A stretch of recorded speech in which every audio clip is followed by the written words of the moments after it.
Je préfère parler sans micro. J'ai dit à M. l'abbé qu'il pouvait y avoir 2 sujets de conférence ce soir sous le titre qui inclut tout de veillons, vigilemos. Il m'a dit pourquoi pas l'une et l'autre aussi. Alors ne m'en voulez pas à moi si vous vous trouvez toujours ici à minuit. C'est un grand plaisir de me retrouver à Marseille pour vous adresser la parole. Je crois avoir quelque chose à vous offrir. Et le premier sujet d'une conférence serait la ligne de la fraternité et pourquoi elle est juste. Et commençons avec une histoire qui sera peut-être connue de certains, mais pas d'autres. L'histoire de Campos, les prêtres de ce diocèse de Brésil qui a tenu très bien sous Monseigneur de Castromaia comme chef jusqu'à 2000-2001 et tout récemment avec Monseigneur Rifan comme chef, ils se mettent sous la houlette de Rome et tous nous craignons pour eux et les signes ne sont pas bons. Lorsque le loup assure les poulets que si lui prend la charge du poulailler, il n'y aura aucune différence dans la vie des poulets, eh bien, si les poulets sont à ce point-là naïfs, gare à eux, parce que le loup risque bien de faire son métier, qui est de manger les poulets. Alors, Campos s'est remis sous Rome, et tout indique que Rome va les manger, comme Rome a mangé Saint-Pierre. Alors, la fraternité de Saint-Pierre, qu'est-ce qui s'est passé? Vu que Campos avait si bien tenu pendant si longtemps, qu'est-ce qui s'est passé? Je crois que cela jette des lumières sur toute notre situation. Nous avons un ami français dans le monastère des Bénédictins, qui n'est pas trop loin de Campos, qui est dans les montagnes, Novo Friburgo, le père Thomas d'Aquin. Il a été là-bas au Brésil depuis peut-être 15, peut-être jusqu'à 20 ans. C'est lui qui a tenu tête à Don Gérard lorsque, en 1988, Don Gérard a voulu se dégager de Monseigneur Lefebvre pour se rattacher à Rome. Et Don Thomas d'Aquin lui a tenu tête. Ce qui fait que le petit monastère qui était une fois un essaim du Barou, le petit monastère là-bas au Brésil, a gardé la ligne de la fraternité. Le monastère n'est pas de la fraternité, mais il a bien voulu garder la ligne. Disons, non pas la ligne de la fraternité, mais la ligne que nous aussi, nous gardons. Pour nous, la bonne ligne. Cette ligne est objective. Elle est bien au-dessus de la fraternité Saint-Pédis. Et si la fraternité Saint-Pédis quittait cette ligne, la ligne resterait. Et le bon Dieu susciterait d'autres pour rester fidèle. Fermez la parenthèse. Don Thomas d'Aquin, je lui ai écrit après ce que j'ai pensé être la chute de Campos, je lui ai écrit pour demander qu'est-ce qui s'est passé. Il m'a envoyé un récit des événements. Je lui ai écrit une deuxième fois, qu'est-ce qui s'est passé? Il m'a envoyé une analyse d'un bon jeune de je ne sais où. Je lui ai écrit une troisième fois, mon père, qu'est-ce qui s'est passé? Cette fois-là, il me répond lui-même avec son analyse des choses et qui m'a paru très juste. Il a dit, Monseigneur de Castromaia était un bon évêque. Il a gardé son diocèse intact.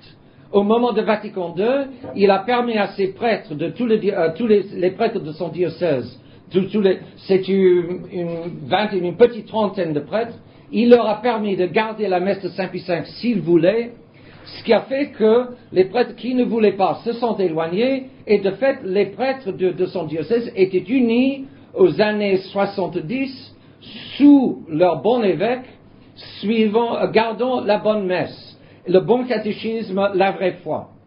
Ce qui fait que les prêtres de ce diocèse, et voilà une chose, n'ont pas été complètement aguerris. C'est-à-dire qu'ils ne sont pas passés par la grande guerre de Vatican II.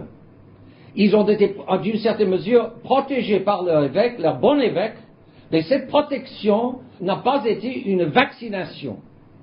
Nous autres, les poussins de Monseigneur Lefebvre, qui sommes allés directement à Monseigneur Lefebvre, le tri s'était déjà fait. Si nous allions vers Monseigneur Lefebvre à la suite de Vatican II, nous devions déjà braver ceci et cela, et si nous restions avec Monseigneur Lefebvre dans le séminaire, comme Monsieur l'abbé et votre serviteur nous l'avons fait, c'est que nous avons compris ce que faisait Monseigneur Lefebvre, et il nous a vaccinés. On a été enseignés et formés contre la crise, si je peux dire. C'est une façon négative de dire la chose qui est très inadéquate, dans ce sens que le séminaire a été beaucoup plus positif que négatif. Monseigneur Lefebvre disait, je ne fais pas de commandeux, je fais des prêtres catholiques comme toujours. Mais à côté, on a été quand même dressé contre les erreurs, contre le Concile de Vatican II et la Nouvelle Messe. Et alors, nous sommes nés vaccinés, si je puis dire. Je me souviens de cas semblables, peut-être que vous en connaissez ici en France. Je connais un cas aux États-Unis, un bon vieux prêtre qui a gardé la messe de Saint-Pie qui aura eu peut-être 60 ans au moment du Concile, qui a vécu jusqu'à 90 ans, ses 30 ans, il a gardé la bonne messe, et il a épargné à ses fidèles, à ses paroissiens, la nécessité de choisir. Ils pouvaient être des bons paroissiens dans la bonne paroisse de l'Église et avoir la bonne messe en même temps. Mais dès que le bon prêtre est mort, alors c'était la guerre. Autrement dit, ce bon prêtre, parallèlement avec Monseigneur de Castromayor, avait remis le moment difficile de devoir se décider entre la nouvelle religion et l'ancienne.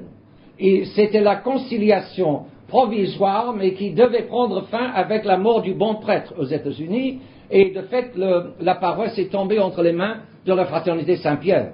Parce que les paroissiens se divisaient, certains voulaient Saint-Pédis, certains voulaient Saint-Pierre, certains voulaient le diocèse, mais Saint-Pierre leur a paru la meilleure combinaison, et alors ils ont préféré Saint-Pierre, très bien, la fraternité se retire, et ils sont toujours Saint-Pierre que je sache.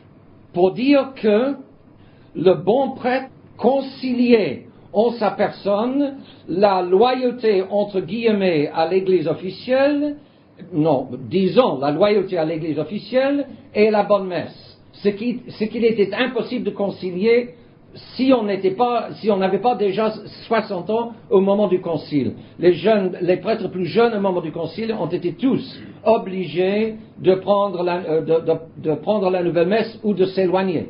Certains se sont éloignés, vous le connaissez, et ceux-là ont été aguerris et certains ont été déséquilibrés par la confusion et tout, mais en tout cas, cette conciliation ne pouvait pas durer indéfiniment. Je crois que c'est une partie du problème des prêtres de Campos. Ils n'avaient pas, le bon évêque leur avait épargné le choix difficile, mais dès qu'il mourait, dès qu'il est mort, le moment devait venir où ils devaient eux-mêmes choisir. Et quand le moment est venu, ils n'avaient pas vraiment compris la crise. Et alors ils ont suivi en bloc leur chef qui les menait vers Rome. Autre chose, pour la personne de Monseigneur de Castromayor lui-même.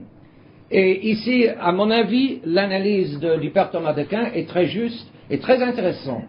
Il dit, et il a été au monastère, il est au monastère donc depuis 15 ou 20 ans, il a très bien connu tous les prêtres de Campos, il a bien connu Monseigneur de Castromayor, il a bien connu Monseigneur Lefebvre, il a connu tout le drame.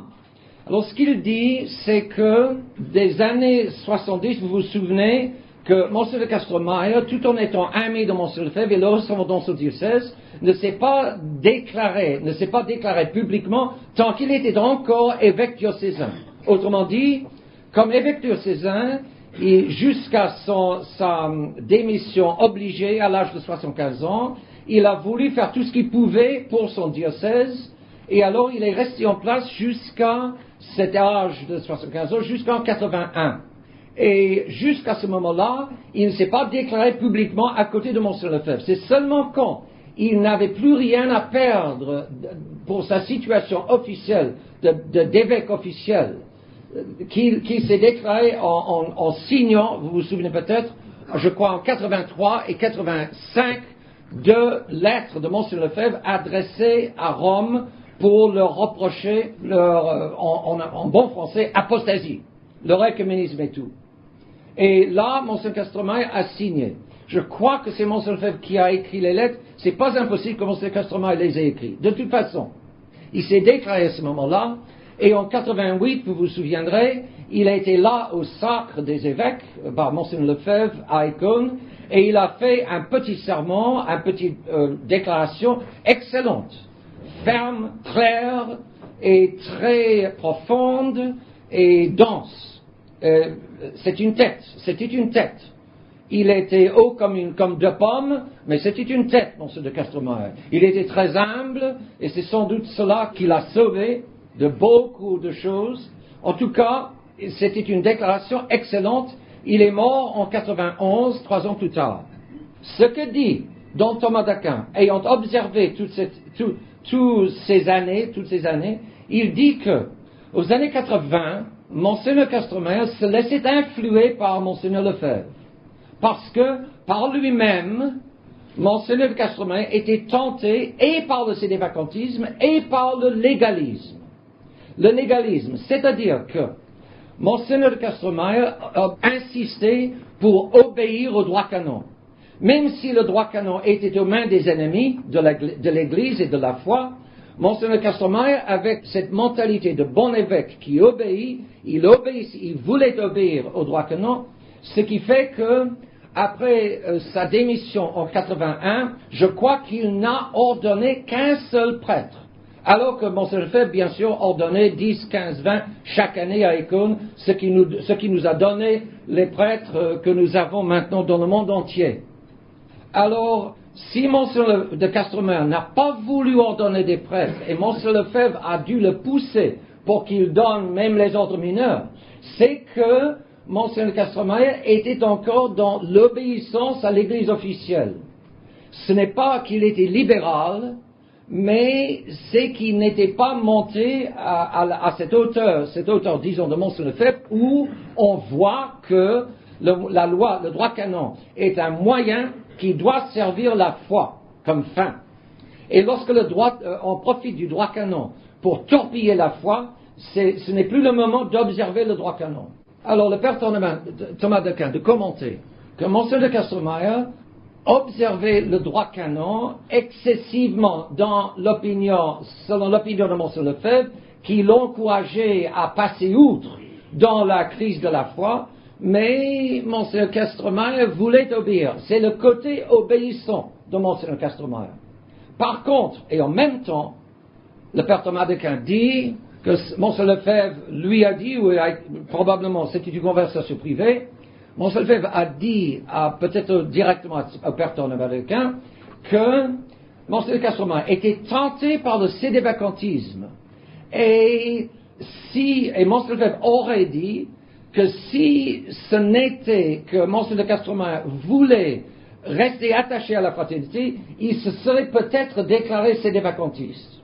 Nous avons certainement des citations assez fortes de Monseigneur Castromaille qui vont dans ce sens. Autrement dit, nous avons dans la personne de ce bon évêque, bon par ses fruits, bon par sa persévérance, bon par sa foi, bon par son intelligence, le seul évêque qui se soit déclaré publiquement à côté de Monseigneur Lefebvre avant la mort de Monseigneur Lefebvre. Même ce bon évêque basculait entre les deux tentations opposées, du légalisme qui fait le travail du libéralisme, l'Église officielle, le légalisme, donc libéralisme, non pas que Monseigneur Castromaille lui-même était libéral, pas du tout, mais enfin, rien qu'en obéissant excessivement le droit canon, il faisait œuvre de libéralisme. Et par contre, la tentation contraire du sédévacantisme. Alors, comment est-ce que cette tentation de schisme à droite et d'hérésie à gauche, comment est-ce que les deux en même temps pouvaient troubler un évêque du calibre de Monseigneur de Castromaille? Réponse. Alors, Don Thomas d'Aquin dit que sur la fin de ses jours, alors, Monseigneur Castromaine se laissait influencer par Monseigneur Lefebvre, et se laissant influencer Monseigneur Lefebvre, il montait vers cette hauteur. On n'est pas orgueilleux si on le dit une hauteur, cette hauteur au-dessus des deux erreurs apparemment opposées. Mais de fait, un libéral est plus près d'un sédévacantiste et d'un sédévacantiste est plus près d'un libéral que ni l'un ni l'autre n'est près de la position, disons, de Monseigneur Lefebvre, disons, de la Fraternité Saint-Pédis. Cette position, ce n'est pas un mélange d'erreurs, c'est une vérité qui est au-dessus des deux erreurs. D'où viennent ces deux erreurs? Les deux erreurs viennent de la même source, le sédévacantisme et le libéralisme. Et c'est pour cela, puisque les deux erreurs viennent de la même source, c'est pour cela que les libéraux peuvent, s'ils étudient à fond les documents de Vatican II, se faire sédévacantistes, on l'a vu, et les sédévacantistes les plus durs peuvent se faire d'un jour à l'autre libéraux, se mettre à suivre Vatican II. Nous avons connu des cas. Un cas de libéral qui devient presque sédévacantiste, c'est peut-être le professeur Dorman en Allemagne. Ce bon professeur de l'Église officielle, une belle tête, et allemand donc, il étudie, il va au fond des choses. Il s'est mis à étudier tous les écrits en 86, horrifié par l'événement d'Assise. Il s'est mis à étudier à fond tous les écrits et tous les sermons, toutes les paroles de Jean-Paul II pour voir qu'est-ce qu'il peut avoir dans sa tête qui le pousse à présider un événement comme Assise de 86. Monseigneur Lefebvre, vous vous souvenez, était aussi horrifié par l'Assise en 86, et Monseigneur Lefebvre disait, il était surpris par le nombre de catholiques de la tradition qui n'étaient pas horrifiés par Assise de 86.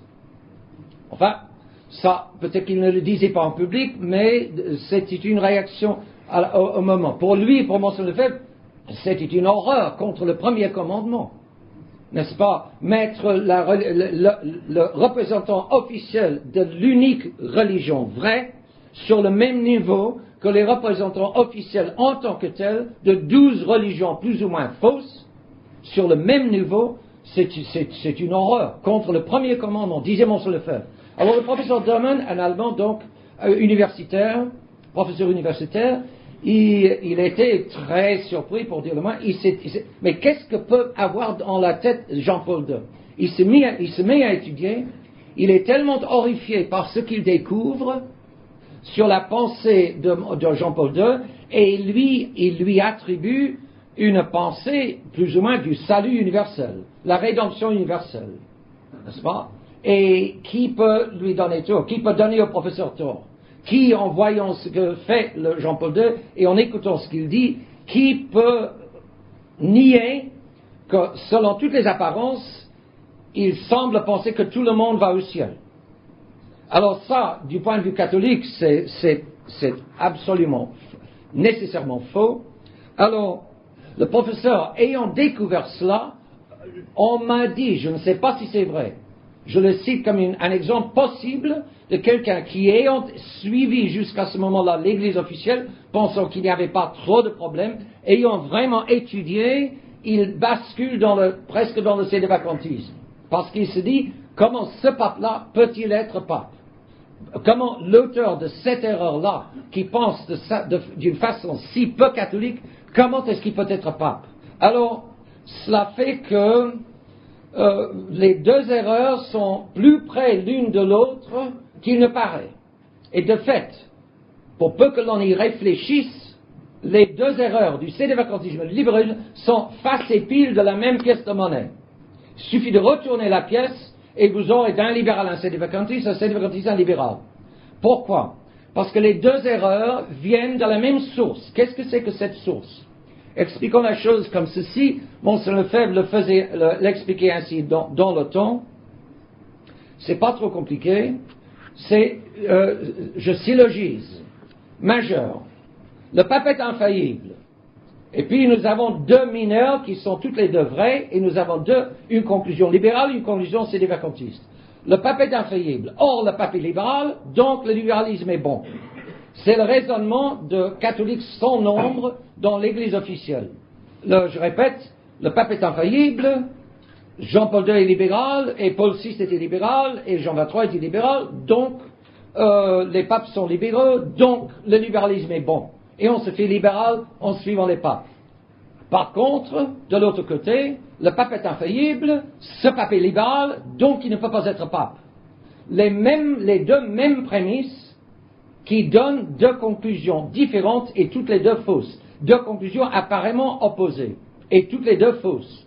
La mineure est vraie, Jean-Paul II est libéral, entendons-nous bien là-dessus, c'est un peu compliqué, mais essentiellement c'est ça.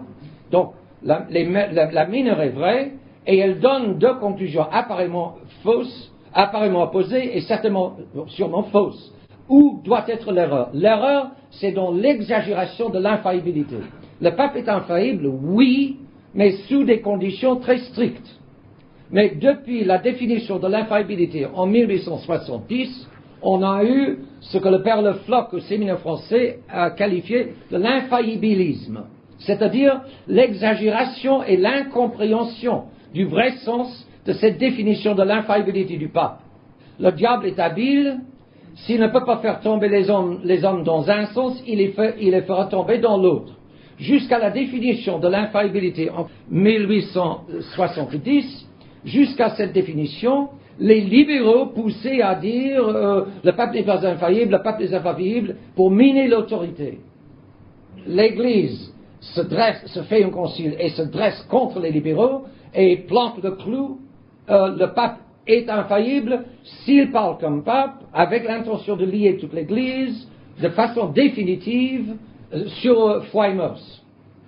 Alors ça, c'est quatre conditions qui limitent l'infaillibilité solennelle du pape, et dans la définition même, Monseigneur Lefebvre le cite souvent, c'est expliqué que cette infaillibilité n'est nullement pour définir des nouveautés, non, mais seulement pour consolider les anciennetés, c'est-à-dire les anciennes vérités. Ce n'est nullement pour pouvoir définir de nouvelles vérités.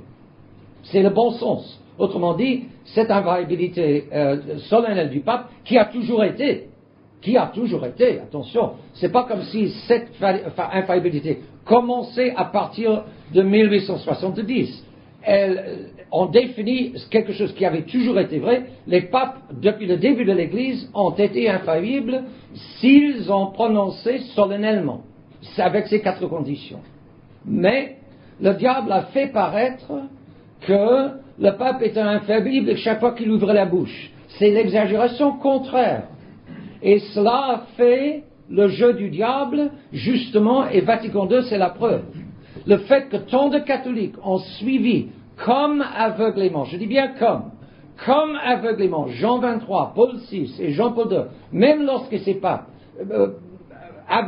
proposaient des nouveautés de caractère libéral, même lorsque les catholiques ont suivi comme ça, c'est la preuve que les catholiques ne réfléchissaient pas, ils ne veillaient pas, ils ne pensaient pas.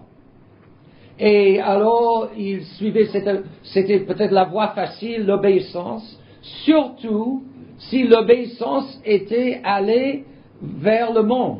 Si obéir au pape coïncidait avec une religion de facilité, ma foi, on a le meilleur des mondes possibles, on a le caractère d'être catholique et en même temps, on est mondain tant qu'on veut.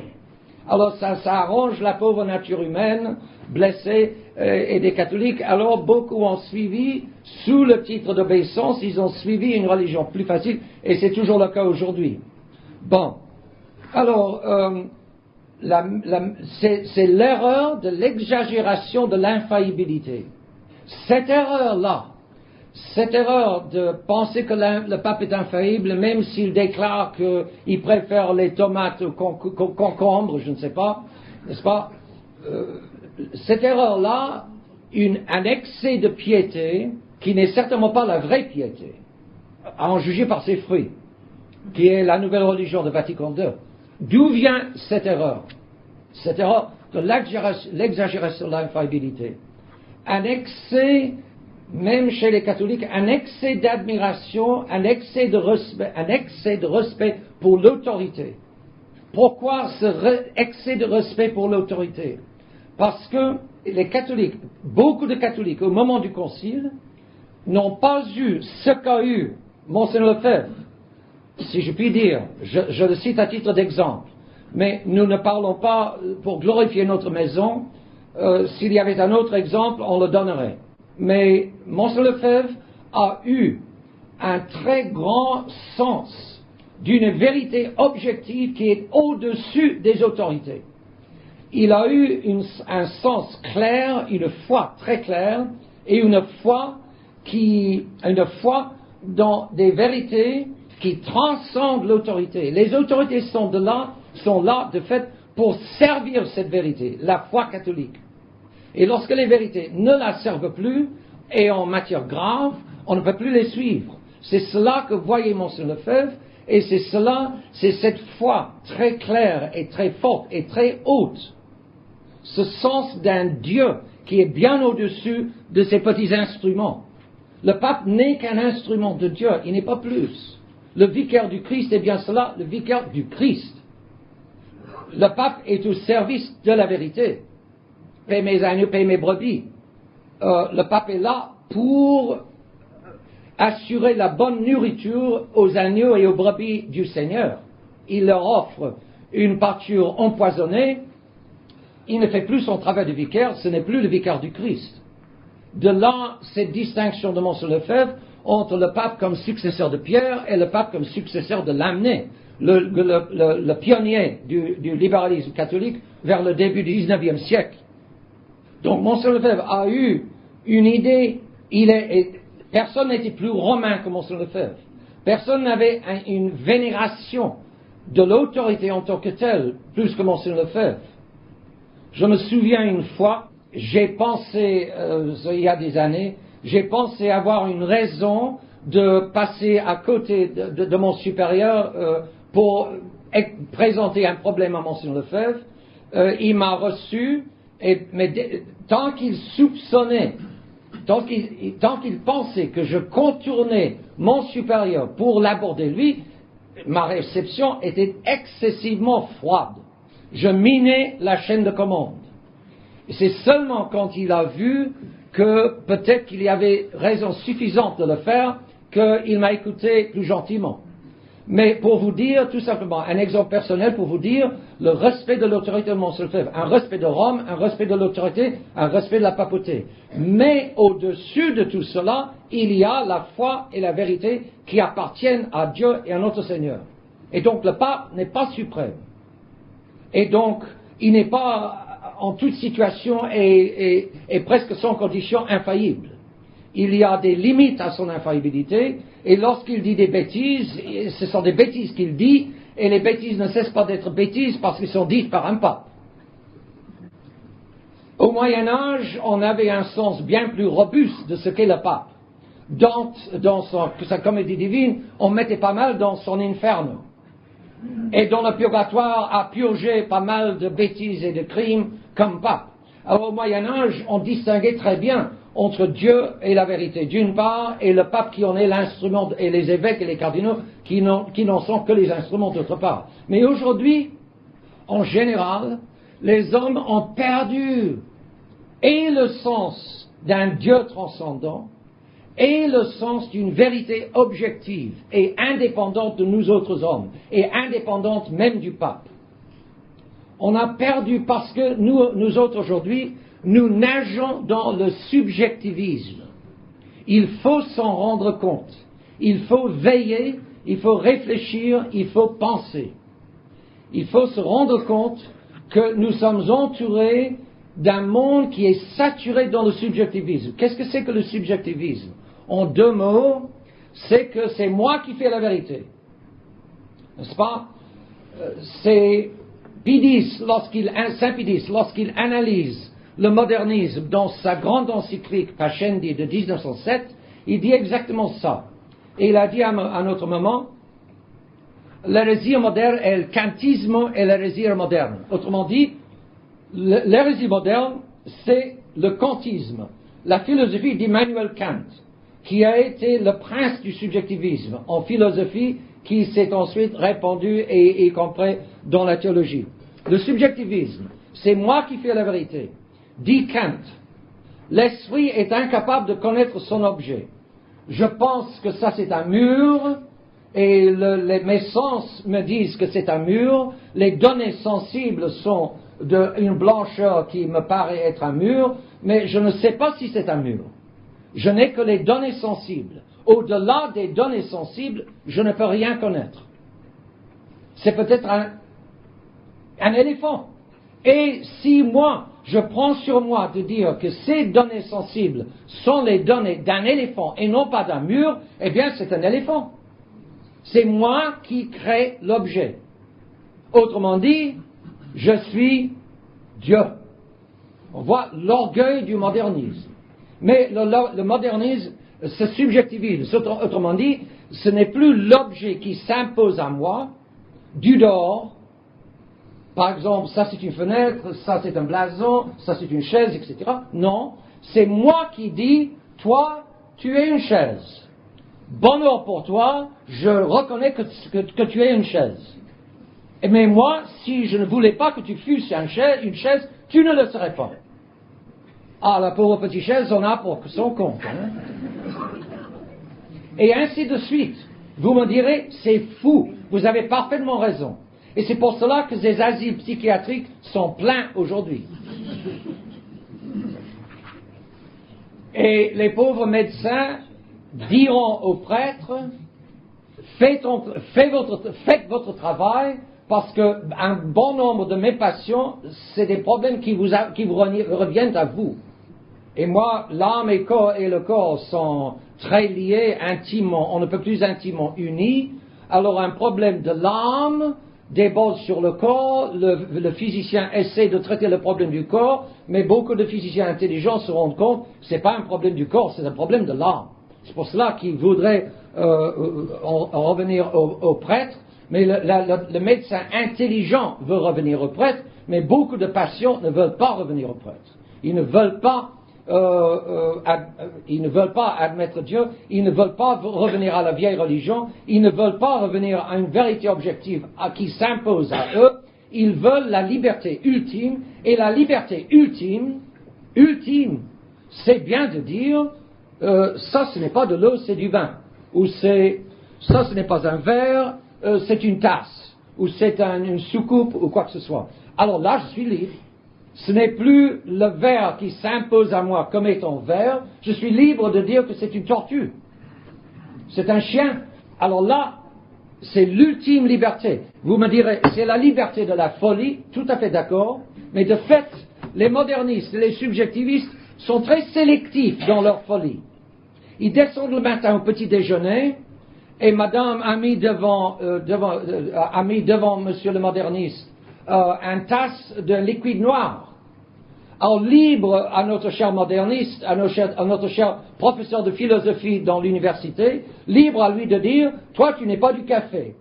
Mais c'est bizarre, le professeur d'université attend d'arriver à l'université pour dire que les choses sont ce que lui il dit.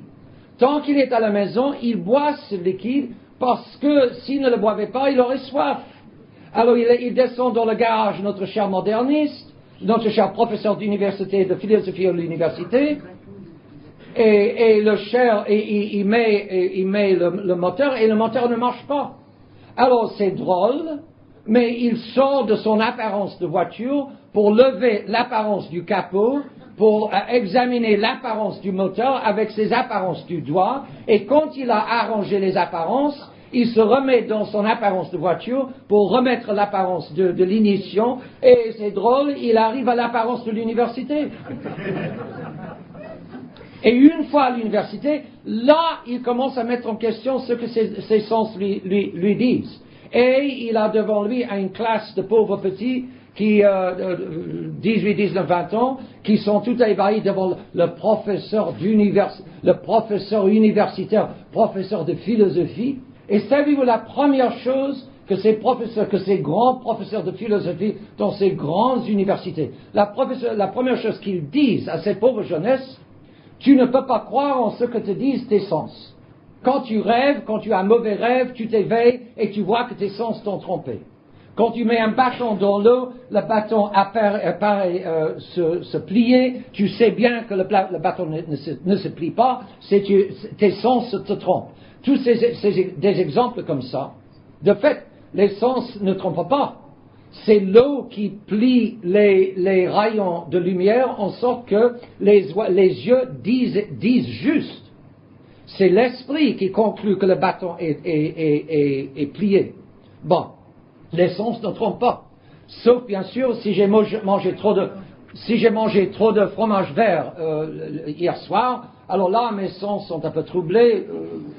Mais normalement les sens ne trompent pas. C'est évident. N'est-ce pas? Imaginez un de ces petits qui est intelligent et le professeur dit vos sens vous trompez, mes chers jeunes. Vous ne le savez pas, mais moi je suis professeur d'université et moi je vous le dis.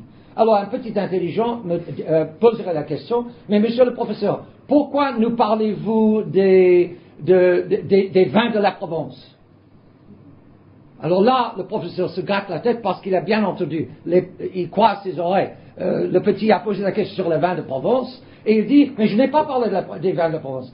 Ah, excusez-moi, mon professeur, c'est ce que je croyais avoir entendu. Autrement dit, c'est ridicule ce système. Tout le monde compte sur la justesse de ses sens à longueur de journée. Alors construire un système qui met en question cela pour arriver au subjectivisme et pour arriver à se libérer de l'objet, c'est ridicule. C'est le bon sens qui dit que c'est ridicule, mais les hommes modernes manquent horriblement de bon sens. Les hommes modernes se font forts de dissoudre leur propre bon sens. Parce que le bon sens appartient à la nature et la nature appartient à Dieu. On ne veut pas de Dieu, on ne veut pas de la nature et on ne veut pas du bon sens. Nous autres, du nouvel ordre mondial, nous allons remplacer Dieu. Nous autres hommes, nous remplaçons Dieu. Nous sommes en train de récréer la nature, de la bouleverser de fond en comble, de la rénover selon nos idées supérieures, et le bon sens est d'hier. Ça, c'est le bon sens est périmé. C'est ancien, c'est vieux jeu. Et si on essaie de faire valoir le bon sens, on se fait mépriser par ces gros messieurs qui sont dans les universités des professeurs de philosophie. J'affirme, c'est pas trop difficile, que de tels professeurs d'université sont pires que des pornographes. Ceux qui nous livrent la pornographie. Parce que la pornographie ne s'attaque qu'à l'homme inférieur, au niveau des sens. Alors que le professeur de fausse philosophie s'attaque à l'intelligence, à l'esprit, qui est la faculté suprême de l'homme. Si l'intelligence est tordue, elle informe mal la volonté. Comment est-ce qu'une volonté mal informée peut tenir tête aux passions? Elle ne peut pas. Alors on est livré à ces passions. Et saint Thomas d'Aquin, dans la Secunda Secundae, très intéressant, question 154, de dire que s'attaquer dans le domaine de la spéculation, il fait souvent le parallèle entre le domaine de la spéculation et le domaine de l'opération. Autrement dit, la théorie et la pratique. Il dit, s'attaquer dans la spéculation au premier principe de la philosophie, c'est dans l'opération comme l'homosexualité. Pourquoi? Parce que l'homosexualité, c'est s'attaquer au premier principe du comportement humain. Hommes et femmes, femmes et hommes, et non pas, etc. Alors, l'homosexualité représente une attaque à la racine des bons principes dans le domaine de l'opération, tout comme Emmanuel Kant représente l'attaque contre les premiers principes dans le domaine de la spéculation. Alors, peut-on être surpris que ce péché-là déborde aujourd'hui? Si on débite dans les journaux, dans les médias, dans les universités, dans les écoles, cette philosophie du subjectivisme, philosophie pourrie, comment peut-on être surpris que les jeunes se livrent à des actions, à des opérations de pourriture? C'est pas surprenant. C'est le contraire qui serait surprenant. Et ce sont ces professeurs de mauvaise philosophie qui sont de graves criminels. Dieu sait leur culpabilité subjective. Peut-être qu'ils pensent que dans le temps moderne, c'est la vérité. Enfin, Dieu juge. Mais objectivement, ces professeurs de fausse philosophie sont de grands marchands de pourriture. Parmi les plus grands marchands de pourriture. Et aujourd'hui, c'est dire beaucoup. Mais c'est là la primauté de l'esprit, la primauté de la philosophie, la primauté de l'intelligence. Toutes ces choses, on nie aujourd'hui. On prétend que la volonté peut remplacer l'intelligence. Est vrai ce que je veux, est vrai ce que je sens. Voilà le modernisme, voilà la nouvelle Église. Amour, amour, amour.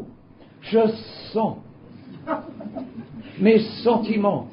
Le charismatisme, amour, amour, amour. Affection, n'est-ce pas? Tout est sentiment. Et on m'a dit, je ne fréquente pas normalement les églises modernes, mais on m'a dit que les sermons, ce n'est presque que l'amour. Et mais un amour édulcoré, un amour de saccharine, un amour horrible. Un amour faux. Un amour très faux. Parce que, saint Thomas dira, tout mouvement de la volonté doit suivre une information de l'intelligence. Alors si l'intelligence est faussée, l'amour sera nécessairement faux. Alors cet humanitarisme, cette espèce d'amour humanitariste et qui est partout aujourd'hui est faux. Parce que cela suit une intelligence fausse de ce que sont les hommes, de ce qu'est la vérité, de ce qu'est la vie, de ce qu'est Dieu, etc., de ce qu'est l'homme et tout.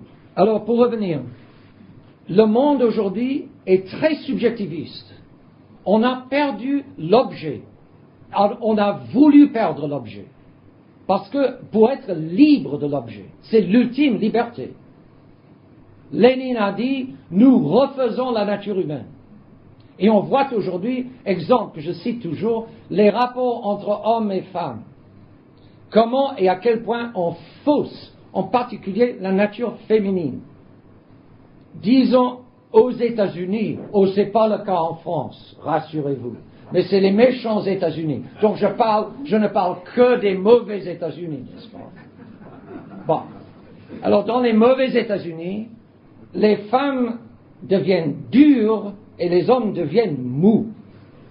Et on fait tout pour sortir la femme du foyer où elle pouvait être tendre et délicate et protégée. On fait tout pour le mettre dans le monde où elle ne sera ni tendre, ni délicate, ni avec cette capacité, on brutalisera, on violera sa capacité d'amour que Dieu lui a donnée pour le bien des enfants et pour le bien de la famille et pour le bien des hommes.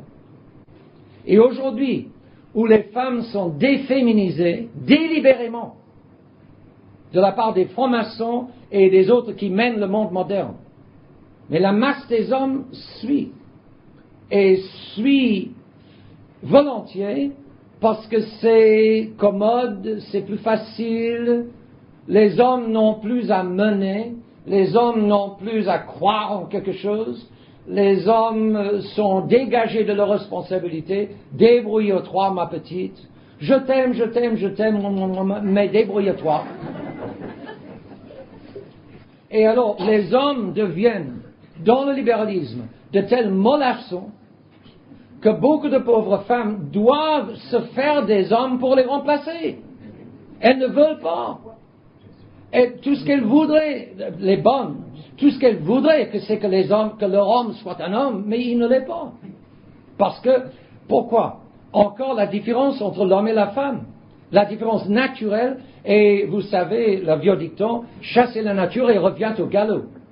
Horace disait la même chose, naturam expellas furca temenusque recurrit, et on a beau chasser la nature avec une fourchette, toujours elle revient. Alors, les femmes voudraient que les hommes soient des hommes, mais ils ne le sont pas. Pourquoi? Encore la différence entre l'homme et la femme. Le libéralisme. La femme est créée par Dieu pour connaître par intuition davantage que par la raison. Et l'homme est fait pour connaître davantage par la raison que par l'intuition. Les deux se complètent. Dans un bon mariage comme Dieu l'a voulu. Alors, c'est évident pour le bon sens. Et la femme doit être le cœur de la famille, elle a toutes les capacités du cœur, toutes les qualités du cœur. L'homme doit être la tête, il a les capacités de la tête. Qu'est-ce qui est plus important, la tête ou le cœur? La tête est supérieure, mais le cœur est indispensable. Alors que voulez-vous? Alors là, faire un antagonisme, c'est ridicule, parce que ce que Dieu a uni, que l'homme ne sépare pas, ce que Dieu a créé, que l'homme ne fausse pas. Mais enfin, alors on fausse cela, et le libéralisme s'attaque à l'intelligence. Si la femme marche par l'intuition, l'intuition n'est pas si directement attaquée par le libéralisme qui est un système d'idées. Finalement, alors, premièrement, le libéralisme fera tomber les hommes. Et quand les hommes tombent, elles tombent en dessous du niveau des femmes. Et naturellement, les femmes prennent le dessus. Parce qu'il leur reste toujours leurs instincts qui sont bons et qui ne sont pas encore atteints. Mais alors, si les instincts des femmes sont atteints, alors là, attention, et c'est encore un témoignage de la différence entre l'homme et la femme. Si l'homme tombe et que la femme tient, tout peut encore se tenir. Mais si la femme tombe, alors c'est le tremblement de terre. Si l'homme tombe, c'est le toit qui saute, mais si la femme tombe, c'est les fondements qui sautent. Il n'y a rien à faire, c'est comme ça. Ils sont différents. Alors, n'est-ce pas, le monde moderne prétend le contraire. Et c'est un exemple classique de cette falsification de la nature qui est typique de ce monde moderne révolutionnaire et arrogant qui veut se mettre à la place de Dieu et tout bouleverser de ce qu'a fait Dieu. Alors, nous nageons donc dans le subjectivisme, on est coupé de l'objet, et dès lors, les personnes prennent une importance démesurée. On peut qualifier la fausse philosophie de Jean-Paul II sous un certain angle, on peut le qualifier de personnalisme. C'est l'adoration de la personne. La personne, l'avortement est mauvais parce que cela attaque non pas parce que cela offense Dieu, mais en premier parce que cela attaque la personne, la sacrée personne humaine. De fait, c'est une idolâtrie de l'homme, ce personnalisme. Mais cela étant, et tous, attention, réfléchissons, veillons, nous sommes tous plus ou moins atteints. Il faut penser pour s'en dégager, pour se rendre compte comment le monde moderne m'attaque et pour que je résiste, il faut que je sache, il faut que je me rende compte. Alors, nous nageons dans le personnalisme et dès lors, les autorités sont les personnes et c'est ce qu'il y a du suprême.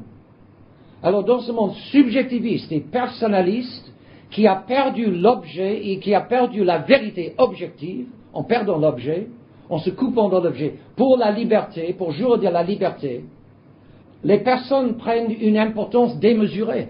Et chez les catholiques, les autorités, les personnes en autorité prennent une importance démesurée et ils empêchent de voir cette vérité objective qui est au-dessus si on croit encore en une vérité objective. Est-ce que Jean-Paul II croit encore en une vérité objective? Il dirait que oui. Il dirait qu'il est thomiste. Mais alors que je vous offre encore une petite comparaison pour esquisser son état d'esprit, imaginez un mathématicien qui dit 2 et 2 sont 4, c'est normal. Un mathématicien qui dit que 2 et 2 sont 5, c'est un tout petit peu fou. Mais à moins, l'erreur est claire. Mais alors imaginez quelqu'un qui dit 2 et 2 sont 5, mais en même temps 2 et 2 sont 4. Alors, vous affirmerez à ce mathématicien-là, 2 et 2 font 4, il dira, je suis complètement d'accord avec vous. Alors vous aborderiez ces prélats à Rome et vous leur émettriez une vérité catholique, ils seraient complètement d'accord. Le problème, c'est que le lendemain, un moderniste les aborde et leur dit 2 et 2 sont 5, ils sont tout autant d'accord. Alors, qu'est-ce qu'on peut faire? Quelle emprise peut-on encore avoir sur une tête pareille? Lorsque les têtes en sont là, à dire en même temps 2 et 2 sont 4, et c'est vrai, et 2 et 2 sont 5, et c'est parfaitement faux, lorsqu'ils disent en même temps, leur tête ne marche plus. Ils acceptent les contradictoires, à base de la volonté sans doute. Si tu veux dire que c'est un mur, je suis d'accord, mais si c'est un éléphant, je suis d'accord. Alors, qu'est-ce qu'on peut faire avec des gens pareils? Et c'est là honnêtement, la situation dans laquelle la fraternité Saint-Pédis se trouve en face de ces Romains. Ces Romains en sont là, parce que ces Romains, les Romains d'aujourd'hui, j'entends, donc les prélats, les sommités de l'Église, il y a des exceptions très honorables, mais ces exceptions, les hommes non honorables à Rome ne tiennent pas les leviers du pouvoir. Les ennemis de l'Église ont mis des centaines d'années pour s'emparer des leviers du pouvoir, ce n'est pas demain qu'ils vont lâcher. Donc il y a des îlots de santé mentale et religieuse à Rome, mais le système est entre les mains de ceux qui disent, avec peut-être la meilleure bonne volonté du monde. C'est là le problème. Ces gens ne sont pas de mauvaise volonté. C'est des bons gars. Je suis d'accord avec toi si tu dis que 2 et 2 sont 4. Je suis d'accord avec toi, je suis d'accord avec tous. Je suis gentil avec tous. Je suis gentil, moi. Je suis d'accord avec tout le monde. Alors tout le monde se contredit. Ça n'a pas d'importance. Tout ce qui est important, c'est amour, amour, amour, avec un gros cœur en rouge qui bat comme une pompe, n'est-ce pas? Enfin, une pompe à pompier, n'est-ce pas? Alors là, qu'est-ce qu'on peut faire avec des gens pareils? Il y a le vieux dicton latin, avec ceux qui nient les principes de base, il n'y a pas moyen de discuter. Alors Rome, par exemple, ne pourrait nous offrir tout, et nous devrions refuser tant que nous soupçonnons qu'ils ne sont pas revenus à la vérité objective et à la foi objective. Ils ont beau être d'accord avec nous, ou être sympathiques avec nous, ou être gentils avec nous. Tant qu'ils disent à nous 2 et 2 font 4 et aux autres 2 et 2 font 5, il n'y a rien à faire. Parce que, bien sûr, le mathématicien qui dit en même temps 2 et 2 font 4 et 2 et 2 font 5, il n'a rien compris. Il ne comprend pas comment 2 et 2 font 4. 2 et 2 en réalité font 4 de façon à exclure absolument 2 et 2 font 5.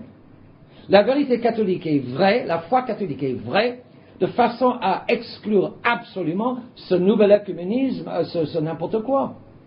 Toutes les bêtises de Vatican II et toutes les bêtises de l'après-concile. Mais pour peu qu'on ait un peu de bon sens et un peu du sens de la contradiction, pour peu que l'intelligence marche encore sainement, tout cela c'est évident. Mais, ces gros mains les plus hauts ne le voient plus. Pourquoi? Parce qu'ils ont suivi Vatican II. Vatican II, c'est un mélange de 2 religions. Une nouvelle religion et l'ancienne. Et les documents représentent une combinaison des deux. Comment est-ce qu'on peut combiner les deux? C'est un chef-d'œuvre d'ambiguïté, c'est un chef-d'œuvre de saltimbanque, de prestidigitateur, de menteur, je ne sais pas. Qu'est-ce qui a pu produire une telle ambiguïté, une telle double face? Parce que les prélats, les évêques ou les meneurs de Vatican II et les évêques qui ont approuvé ces documents, qui ont voté en grand nombre pour les documents, ces meneurs croyaient et en l'Église catholique et en le monde moderne. C'est croire en 2 et 2 font 4 et en 2 et 2 font 5. Dès qu'on voit que le monde moderne, et c'est clair pour peu qu'on s'y penche, on penche là-dessus, dès qu'on voit que le monde moderne repose sur des principes intrinsèquement opposés à la foi catholique, les droits de l'homme, liberté, égalité, fraternité, etc., dès qu'on voit cela, eh bien, il est impossible de concilier les deux. Voilà ce que voyait toujours Monseigneur Lefebvre. Il le voyait clairement, il le voyait tranquillement, et il ne démordait pas. Il a eu parfaitement raison. Et les événements et la suite des événements dans l'Église lui donnent parfaitement raison. Donc, on nage dans le subjectivisme. Et le subjectiviste, pour qui la vérité est ce qu'il veut, ce qu'il sent, il est bien capable de sentir à un moment que 2 et 2 font 4 et à un autre moment que 2 et 2 font 5. Mais c'est tout à fait sentimental. Il n'y a pas de contradiction dans les sentiments. Alors il est descendu au niveau du sentiment, il a détruit son intelligence, il a suicidé son intelligence, si je peux dire. Dès qu'on descend au niveau du sentiment, tout devient possible, toute contradiction est tout à fait possible. Je t'aime qui dit que noir est noir, je t'aime tout autant qui dit que blanc est noir. Alors, et Jean-Paul II est persuadé qu'il est thomiste. Il a étudié Saint Thomas à Rome sous le père Garrigou-Lagrange, et il est persuadé en même temps qu'il est personnaliste. Donc, il a été persuadé et convaincu et que l'Église moderne, et que l'Église catholique est vraie, est bonne, et que le monde moderne est bon.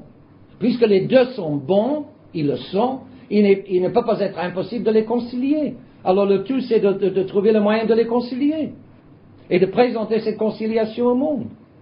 Et puisque le monde aime bien une conciliation de notre Seigneur avec Satan, eh bien oui, on marche, tout le monde marche. Mais c'est faux. Alors, Monseigneur Lefebvre, ayant gardé ce sens, excusez-moi de le citer toujours en exemple, je ne le canonise pas, il a été un homme comme, il a payé son impôt à la nature humaine comme nous autres, comme nous tous. Je ne dis pas qu'il n'est pas saint, c'est pas ça. Il n'y va pas de sa personne. Je le cite à titre d'exemple, tout simplement. Même si je le vénère personnellement, rien qu'en observant ses fruits. Mais il n'y va pas de sa personne. Mais puisqu'il montait, il a gardé la tête, littéralement, il a gardé sa tête alors que presque tous l'ont perdu. Et les autres ont perdu la tête parce qu'ils ont été trop amoureux du monde moderne, ils n'ont pas compris la nocivité essentielle du monde moderne, la fausseté de ses principes, les principes sur lesquels le monde moderne repose, et ils ont concilié les inconciliables, et si on veut concilier les inconciliables, on paye le prix, il faut payer le prix. Et le prix, c'est que les plombs sautent dans sa tête. Alors ces Romains, ces prélats romains d'aujourd'hui ne savent plus penser. Ils n'ont plus une vérité objective devant leurs yeux. Ce qu'ils ont devant leurs yeux, c'est Vatican II. Et Vatican II est une contradiction intrinsèque. Alors, puisqu'ils volontairement, ils veulent croire en Vatican II, ils veulent miner leur intelligence. Alors, ils n'intelligent plus. Ils ne peuvent plus penser. Ils sont incapables de penser. Alors ça détruit le catholicisme. Et les fruits sont là. La destruction des séminaires, la destruction des diocèses, la destruction de tout. Alors, Monseigneur Lefebvre a eu une bonne influence sur Monseigneur Castremer, et avec cette objectivité qui ne donne pas une importance excessive aux autorités ni aux personnes, mais qui met les autorités, les personnes en dessous, les personnes subjectives en dessous de la vérité objective, et les autorités de l'Église en dessous de la foi. Proverbe espagnol, l'obéissance ne sert pas l'obéissance sert la foi. C'est encore une fois le bon sens. Mais on était venu à l'obéissance sert l'obéissance. Et beaucoup de catholiques en sont encore là. Alors, Monseigneur Lefebvre a eu une bonne influence sur Monseigneur Castremer, et tant que Monseigneur Castremer a suivi cette influence, il a dépassé ce jeu de bascule entre les deux tentations contraires du sédévacantisme et du libéralisme. Il a dépassé, et il a mené ses prêtres. Les prêtres de Campos l'ont suivi. Mais à partir de 91, Monseigneur Castremer n'est plus là. Et alors en 2000, la tradition descend à Rome pour le jubilé, et Petit Chaperon Rouge rencontre le gros loup. Et le gros loup est très gentil, parce que le gros loup voit qu'il y a peut-être quelque chose à faire avec Petit Chaperon Rouge. Et alors le gros loup commence à chanter. Nous te donnerons les basiliques. Ah, sans la messe, ne pas à la messe. Mais nous te donnons les basiliques, que nous sommes gentils. Ah oui, monsieur le loup, que vous êtes gentil. Que vous avez de belles dents blanches. Et Petit Chaperon Rouge est attiré par ces bons Romains. Et les bons Romains, de bonne volonté. De bonne volonté, ils croient en la conciliation des inconciliables. Alors, il faut absolument que ceux qui refusent la conciliation des inconciliables comprennent qu'on peut concilier les inconciliables, parce que dès qu'on le comprend, la vie est beaucoup plus commode et beaucoup plus facile. On peut se laisser aller avec tout le monde. C'est tellement plus agréable et on ne fera plus problème pour Rome. Tant que nous insistons que 2 et 2 sont exclusivement 4, nous agaçons les Romains. Parce que ils peuvent supporter 2 et 2 font 6, 2 et 2 font 60, 2 et 2 font 6 millions. Toutes les erreurs, les Romains peuvent supporter. Tout ce qu'ils ne peuvent pas supporter, c'est l'exclusivité de 2 et 2 font 4. Parce que 2 et 2 font 4. Et tôt ou tard, les têtes reviennent à cela. Et s'il y a personne qui le dit encore, peut-être que tout le monde l'oubliera. Et alors ils auront embarqué le monde entier dans leur fantaisie. Je dis pas mensonge, mais fantaisie. Mais tant qu'il y a quelqu'un qui dit que 2 et 2 font 4, alors ça risque d'attraper les esprits et ça risque de faire sauter toute la baraque de la fantaisie. Alors, et on ne peut pas permettre qu'il y ait encore quelques-uns qui disent 2 et 2 font 4. Alors il faut enchanter Petit Chaperon Rouge et, à force de bâtons ou de carottes, la faire embarquer dans le nouveau système. Alors, pendant longtemps, la fraternité Saint-Pédis a souffert le bâton. Dernièrement, cela a été la carotte. Mais c'est la même chose, si je puis dire. C'est apparemment plus gentil, mais évidemment, si on ne fait pas attention, c'est plus séducteur la carotte que le bâton. C'est plus agréable la carotte que le bâton. Mais le résultat est le même. Nous quitterions la vérité. Alors, pour voir que la carotte vaut le bâton, il faut veiller, il faut penser, il faut réfléchir. Mais qui réfléchit encore? Déjà dans son temps, le prophète Jérémie dit, si le monde est, plus ou moins, c'est pas exactement ses paroles, mais c'est son sens. Si le monde est dans un si mauvais état, c'est que personne ne cogite encore dans son cœur. Qui cogite encore dans son cœur? Plusieurs d'entre vous, vous connaissez sans doute les exercices de Saint Ignace, et vous avez fait l'expérience comment les exercices acculent à réfléchir. Ils obligent à réfléchir. Mais je me remets dans le monde, au bout d'un an, au bout de 2 ans, au bout de 3 ans, je trouve que je dois refaire les exercices parce que il y a une érosion de la réflexion. Tout me pousse à ne pas réfléchir. Le monde moderne est endormi et il veut être trompé. Et c'est pour cela qu'on le trompe à tout bout du chemin. Que je vous donne un exemple classique que j'aime citer, qui choquera certains d'entre vous et qui ne choquera pas d'autres. Et vous pourrez penser que je parle de la politique. Non, pas essentiellement. La politique ne m'intéresse pas.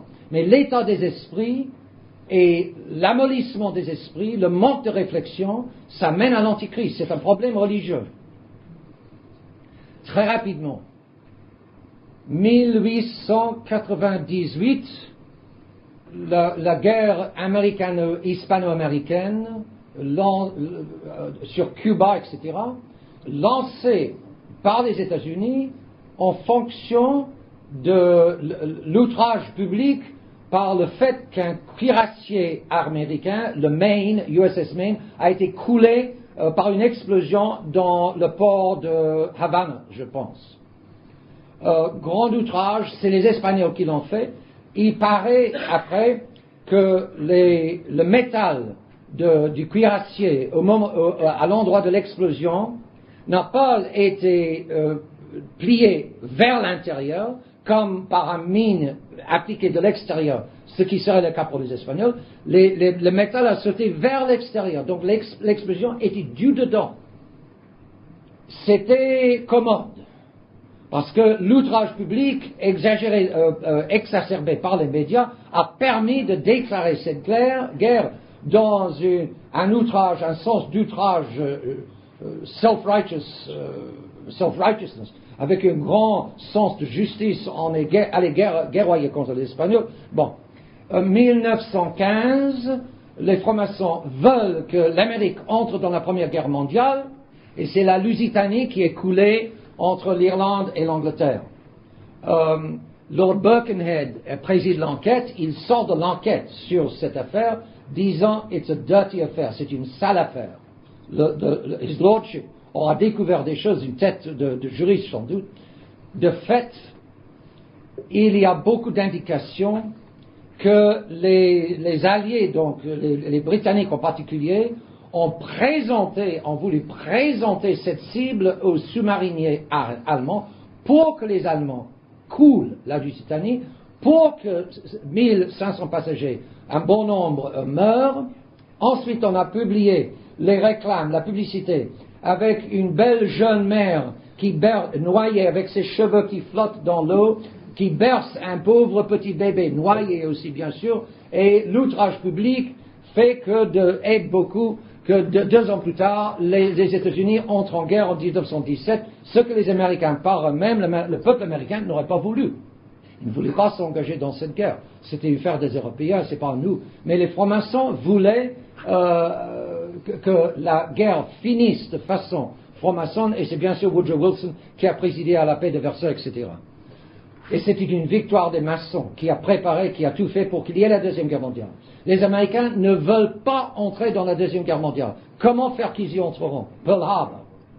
On offre et présente la cible de certains vieux cuirassiers, remarquez, Arizona, à Pearl Harbor, on les met ensemble et Japonais attaqués. Et les Japonais ont attaqué, il y avait eu des négociations, les Américains avaient été très difficiles dans ces négociations. Bien sûr, ces choses ne se lisent pas dans les livres d'histoire qui nous sont, pour la plupart, à nous autres accessibles. Enfin, la vérité se fait jour aux États-Unis ces derniers temps. Beaucoup savent maintenant que Pearl Harbor, si c'est vrai que les Japonais ont attaqué, c'est les Américains qui l'ont comme invité à attaquer. Par exemple, Washington avait percé le code naval japonais. Washington savait que les Japonais allaient attaquer. Est-ce que Washington a averti Pearl Harbor pour qu'on disperse pour que les gros bateaux se dispersent en pleine mer et ne présentent pas ce type? Non. Washington s'est tu pour que les Japonais attaquent. Les Japonais attaquent, outrage du président, day of infamy, jour d'infamie. Quel traître ces Japonais, qu'est-ce que nous pouvons... Il faut absolument entrer en guerre contre les mauvais axes du mal, etc., etc.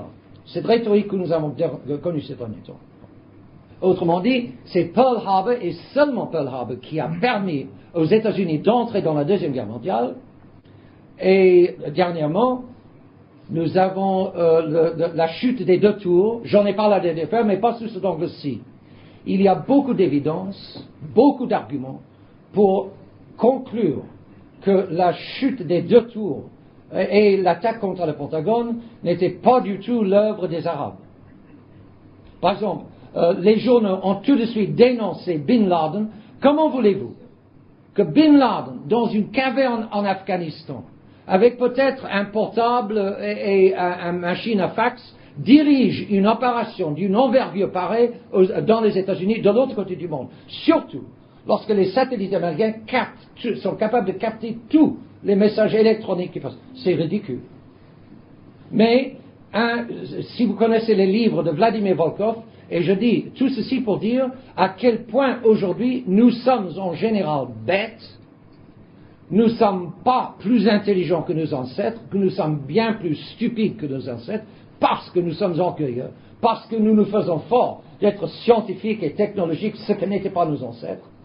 Mais nos ancêtres paysans avaient beaucoup plus de bon sens et de sens de la nature et de sens d'une vérité objective que nous autres. Notre sens de la vérité nous vient en grande partie par les médias. J'espère que je ne parle pas pour vous, mais quand même rendez-vous compte que c'est l'état du grand nombre qui nous entoure, et cette mentalité de tout ce qui nous entoure nous agresse doucement à longueur de journée et de nuit. Si tant est que nous ne regardons plus la télévision. J'espère que peu regardent la télévision. Et ne dites pas, moi je ne regarde pas les choses mauvaises, je ne regarde que les actualités. Mais les choses mauvaises s'attaquent à l'homme inférieur. Les actualités sont savamment dosées et très habilement construites pour corrompre l'esprit et pour faire penser que c'était les Arabes dans une caverne en Afghanistan, un Arabe dans une caverne en Afghanistan qui a organisé des conducteurs de chameaux pour conduire les Boeing Jets pour arriver dans les cibles aux États-Unis. Ridicule. des experts des services secrets du Pakistan, de la Russie et de l'Allemagne ont tous déclaré « it was an inside job ». Et autrement dit, c'est depuis l'intérieur du gouvernement américain qu'on a organisé cela. C'est le gouvernement à l'intérieur, il y a le gouvernement public et puis il y a le vrai gouvernement, le gouvernement secret et intérieur. Et c'est ça qui a, parce que vous avez en français et en France le petit livre d'un journaliste qui n'est pas catholique, que je sache, Thierry Meyssan, sur le Pentagone. Et ce petit livre donne tous les arguments, concluant, pour qu'il est impossible qu'un avion se soit abattu dans le Pentagone, cela a dû être missile. La nature du dommage fait au Pentagone, c'est clair. Et le manque des débris d'un avion. Lorsqu'un avion s'écrase, peut-être que tout le fuselage saute et les personnes dedans. Mais les 2 gros moteurs ou les 4 gros moteurs, ça ne peut pas disparaître. C'est une masse dense de métal qui ne brûle pas et qui peut être tout à fait cabossée par la chute, mais le métal ne disparaît pas. La pelouse devant le Pentagone intacte. 6 murs percés, supposément par le nez mou d'un avion en plastique et aluminium. Ridicule. Ridicule. Pour peu que l'on réfléchisse. Mais les gens aujourd'hui ne réfléchissent pas. Le téléviseur le dit, c'est vrai. Et alors aux États-Unis, pendant des jours après le 11 septembre, des jours et des jours, je ne l'ai pas vu, mais on me le dit, toujours de nouveau ces images des 2 tours qui s'écroulent, toujours de nouveau, pour justement traumatiser les sentiments, pour agir sur le niveau sentimental. Quelle horreur! Les États-Unis, notre grand pays, attaqué par les Arabes, partons en guerre contre les Arabes. Voilà. Et c'est sans les 2 tours, la chute des 2 tours, impossible de mettre la main sur le mazout et de l'Afghanistan et de l'Irak, impossible de sauver le dollar parce que Saddam Hussein avait transféré, vendait son mazout non plus pour le dollar mais pour l'euro, et d'autres pays risquaient de le suivre par peur de la faiblesse actuelle du dollar, permettra à un petit pays au Moyen-Orient de refaire la carte du Moyen-Orient à son gré. Il n'est pas permis de nommer ce petit pays, et permet aussi d'installer l'État policier dans les États-Unis, parce que les Américains, traumatisés par ces images, pas pensées, mais images, justement. Vladimir Volkov le dit, le mécanisme de désinformation. Ces livres sont intéressants. Et c'est une technique raffinée de la part de ceux qui font les actualités à la télévision. C'est, par exemple, j'allais citer, Vladimir Volkov dit, et c'est évident, dès qu'un de ces faux événements arrive, il faut dans la demi-heure, dans l'heure tout au plus, nommer un gros méchant pour concentrer la réaction et concentrer toute la haine et tous les sentiments sur une personne. Alors c'était Milosevic en Serbie, c'était Saddam Hussein en Irak, c'est Bin Laden etc. Attendez le prochain grand événement, et ils en feront s'ils en ont besoin. Et on nommera tout de suite le gros méchant, et qu'il faut partir en guerre et partir en croisade pour attaquer. Alors pour l'attaque contre le Pentagone, impossible que cela ait été un avion. Pour la chute des 2 tours, impossible que s'il y avait 2 avions qui ont percuté les 2 tours, et même cela on met en question. Mais vous direz, j'ai vu une image à la télévision. Une image à la télévision de l'avion qui est arrivé dans le 2e tour. D'accord, nous avons tous vu ces images. C'était peut-être vrai, mais il y en a qui mettent cela en question. Supposons que c'était 2 avions. De toute façon, la kérosène brûle, donc le brennstoff des grands avions brûle à 800 degrés, l'acier se fond à 1500 degrés. Si vous avez observé comment on coupe l'acier avec le monsieur avec un masque en verre et puis 2 cylindres d'oxygène et d'acétylène, vous avez vu comment il doit ajuster très exactement la flamme pour que la chaleur intense arrive exactement sur l'acier, autrement l'acier ne fond pas. Comment, je vous demande, et le bon sens pose la question, comment est-ce que la kérosène qui s'éclabousse, supposons, qui s'éclabousse sur tout un étage d'un gratte-ciel, comment est-ce que la kérosène qui s'éclabousse et brûle à 800 degrés a pu se concentrer à 1500 degrés sur 8 gros piliers d'acier pour faire descendre les tours? C'est ridicule. Un pompier qui a monté dans la deuxième tour jusqu'au 76e étage avec un portable, il a téléphoné à son chef en bas, il arrive là où il y a eu le feu, et il dit, oh, ça brûle un peu encore, il n'y a rien que nous ne pouvons pas dominer, rien que nous ne pouvons pas éteindre. Quelques minutes plus tard, le tout tombe. Il y a des photographies, vous vous souvenez qu'il y a une nuée de débris qui descendait au fur et à mesure que les tours tombaient. Il y a des images, bon, cette fois-ci, moi je veux croire les images, enfin bref. Mais ce n'est pas les images qu'on fait valoir normalement, disons. Images en dessous du fond de la nuée, il y a c'est clairement visible, une nouvelle ligne d'explosion. Autrement dit, et les experts en démolition l'ont dit tout de suite, en voyant avec la façon dont ça tombait, ils ont dit tout de suite, ça c'est une démolition en ordre. C'est pas les avions. Par exemple, encore, les arguments, il y en a. Première tour percutée en plein. Et aucune balle de feu, parce que toute la kérosène, supposément, brûle à l'intérieur de la tour. Deuxième tour, percutée. Nous avons vu, l'avion a percuté un coin, plutôt vers un coin du bâtiment, et c'est pour cela que nous avons eu cette énorme boule de feu en dehors du bâtiment. La boule de feu, c'est toute la kérosène qui explose sans endommager le bâtiment. Ça a explosé dans l'air. Donc, toute la kérosène attaque le premier bâtiment, seulement une partie attaque le deuxième la deuxième tour. Quelle tour tombe la première? C'est la deuxième percutée qui tombe la première. Première tour percutée en plein, une demi-heure avant la deuxième, et la deuxième tombe la première. La deuxième tombe une bonne quinzaine de minutes avant la première à être percutée. Et alors que la deuxième avait été percutée seulement diagonalement, il y a quelque chose qui suscite des questions.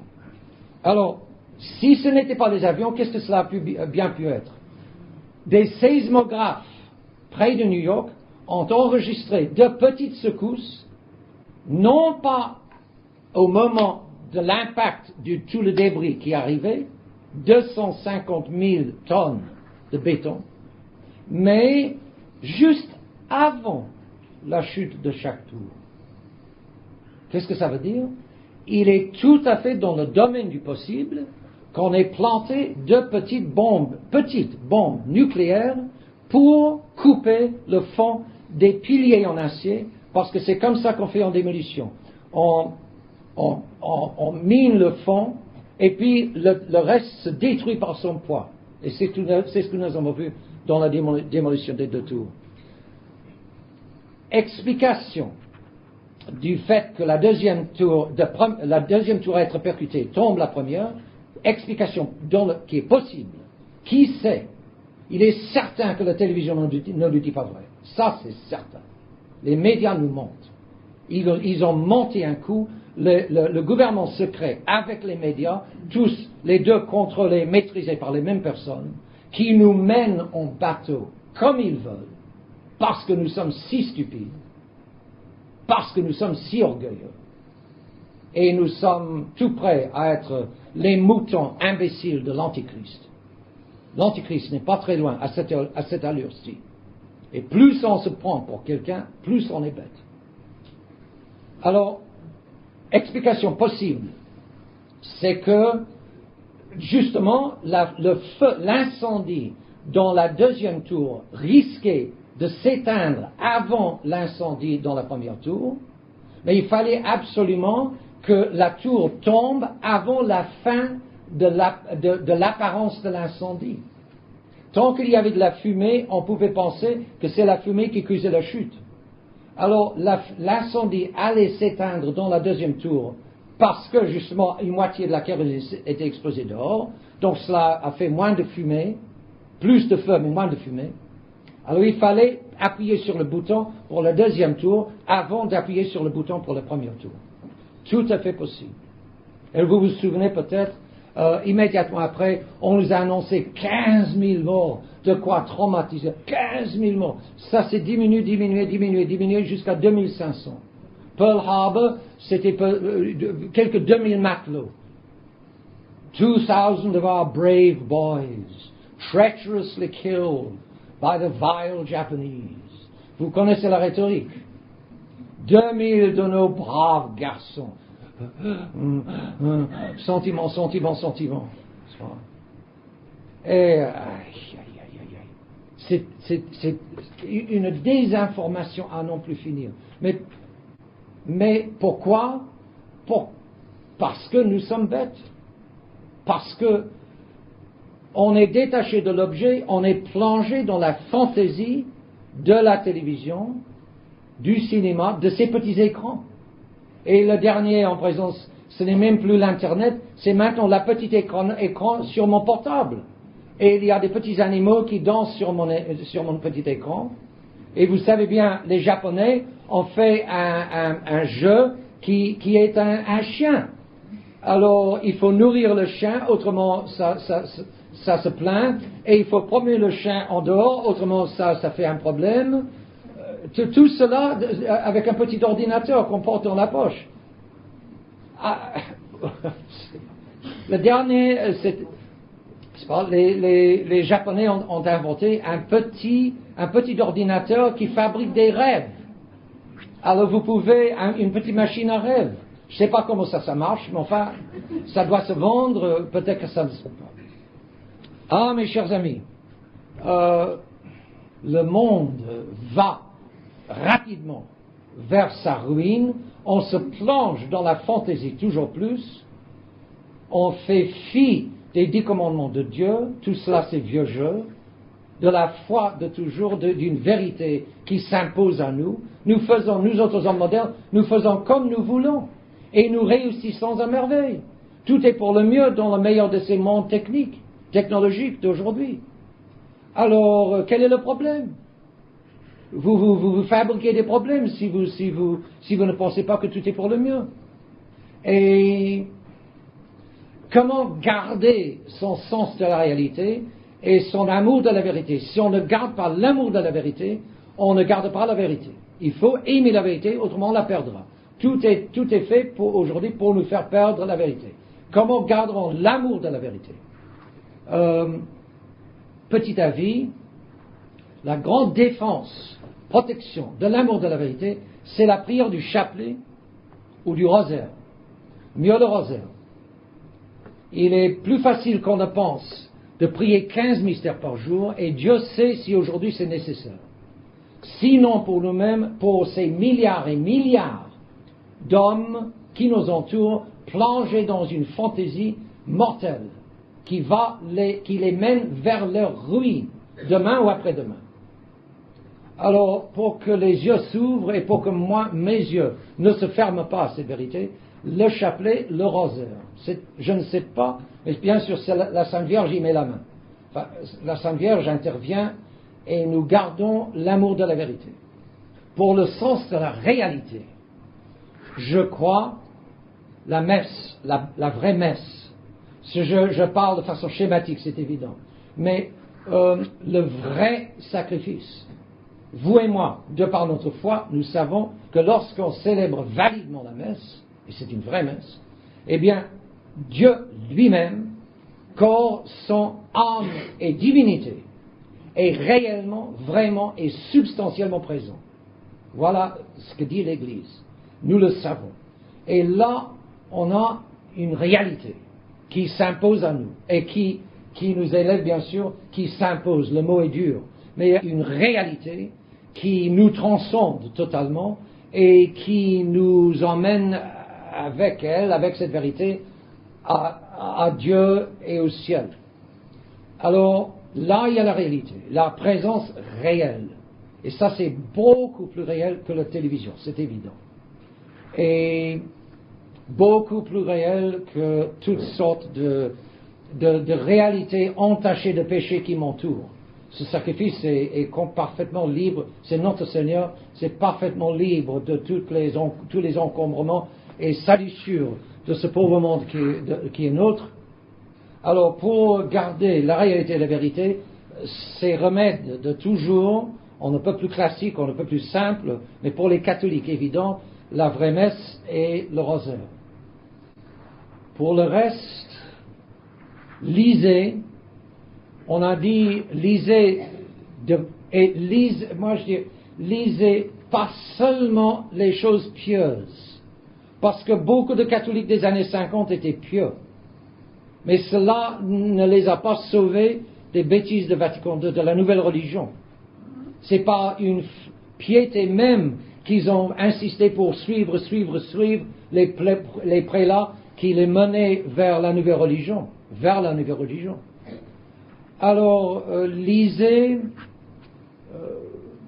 non seulement, moi je dis, lisez ce qui annonce l'Antichrist. Notre Seigneur dit, vous observez le signe des saisons, n'est-ce pas, quand les feuilletons, vous savez que c'est l'automne, etc. Nous devons lire les signes des temps.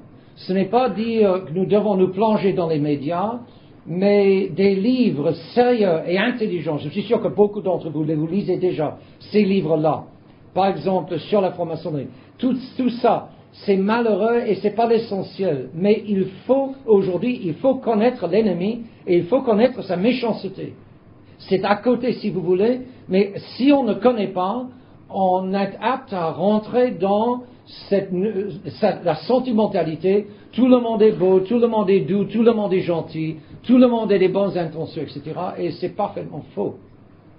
Et il est vrai que peut-être, j'ai dit, ces prélats romains sont de bonne volonté, Dieu le sait, qu'ils ont des bonnes intentions, même quand ils veulent nous mener en bateau, Dieu sait. Mais de toute façon, même s'ils sont subjectivement de bonne volonté, objectivement, ils veulent nous faire quitter la vérité qui est de Dieu. Et la vérité qui ne change pas, la vérité de toujours. Ils nous veulent faire quitter cette vérité. Alors nous ne pouvons pas. Et alors où allons-nous? Mes chers amis, je crois que nous allons vers le martyr. C'est déjà le martyr mou, le martyr en douceur, toutes les difficultés que nous avons pour vivre en catholique dans ce monde qui nous entoure, c'est une espèce de martyr. Déjà, Saint Basile disait que la chasteté chrétienne était un martyr, une espèce de martyr. Saint Basile, au 3e, 4e siècle. Alors, qu'est-ce qu'il dirait aujourd'hui? Mais toutes ces difficultés, si nous savons en profiter, sachons en profiter, c'est-à-dire, le bon Dieu permet ces difficultés. Ces difficultés opèrent une purification de son Église. Si nous nous laissons purifier, si nous nous soumettons à cette discipline assez dure que le bon Dieu permet, si nous nous soumettons, notre foi en sortira purifiée et nous monterons au lieu de descendre. Cette pression, la pression deviendra une pression d'en bas qui nous poussera vers les hauteurs. Si par contre, nous ne résistons pas et si nous nous laissons aller, eh bien la pression, bien sûr, nous noyera dans cette marée de boue noire qui noie tant de nos contemporains, où ils se perdent dans etc. Vous savez de quoi je parle. Et alors, profitons de ces mauvais temps, parce que Dieu est toujours le maître. Il sait pertinemment bien ce qu'il fait, il sait divinement bien ce qu'il fait. Il peut mettre fin à cette épreuve quand il voudra. Il ne le veut pas encore, je ne sais pas quand il le voudra. Je cite seulement un prêtre que j'ai rencontré il y a quelques jours, quelques semaines. C'est un prêtre qui a été un prêtre diocésain dans le nord-est, le diocèse de Lille, Tourcoing-Robert, le diocèse de Lille. Il connaît ces 3 grandes villes. Il dit qu'il y a des quartiers maintenant où la police ne peut plus aller parce que ces quartiers sont pleins de jeunes, entre guillemets, jeunes de tous les âges, bien sûr. Ce prêtre dit, qui n'est pas politicien, qui n'est pas politique, qui n'a pas de préjugés, qui n'a aucun programme à pousser, il dit, ça terminera dans le sang. Et il dit, avant 10 ans. Alors, voilà ce qui nous apprend. Et nous ne l'aurons pas volé. Mais toutes ces circonstances et la pression molle de la corruption actuelle et la pression qui sera dure si le sang vient à couler dans les rues, tout cela est prévu d'avance par Dieu, c'est prévu en fonction de notre bien. Dit Saint Paul, tout coopère pour le bien de ceux qui aiment Dieu, et si nous aimons suffisamment le bon Dieu, nous saurons profiter de toutes ces misères d'aujourd'hui et de demain pour monter vers ces hauteurs où le bon Dieu nous veut. Merci de votre attention.